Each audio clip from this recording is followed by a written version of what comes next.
నేను ఈరోజు డీజీపీ గారికి ఈ పత్రికా సమావేశం ద్వారా నేను అభ్యర్థిస్తున్నా, నా మీదకి దాడి జరగబోతున్నట్టు నాకు స్పష్టంగా కొంతమంది తెలుగుదేశం పార్టీ నాయకుల ద్వారానే నాకు ఒక వర్తమానం అందింది.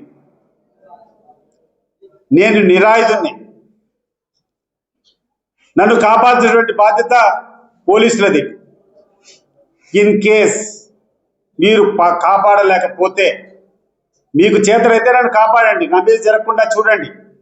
ఇన్ కేస్ జరగకుండా పోతే నా మీద జరగబోయేటువంటి దాడి స్పాన్సర్డ్ బై ఈ రాష్ట్ర ప్రభుత్వం, లోకేష్ అండ్ బీటెక్ రవి.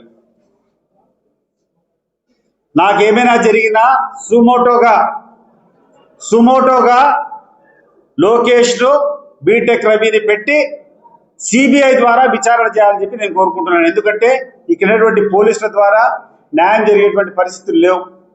ఈడ పోలీసులు కాదు, పచ్చకండ వాళ్ళు వేసుకొని తిరుగుతాడు. ఇక్కడ డిఎస్పీ కానీ, ఇక్కడ రూరల్ సిఐ కానీ, ఇక్కడ డిఐజీ కానీ వాళ్ళకి పెత్తనం ఇచ్చారు. నిజాయితీ పట్ల అధికారులంతా పక్కన కూర్చొని ఉన్నారు.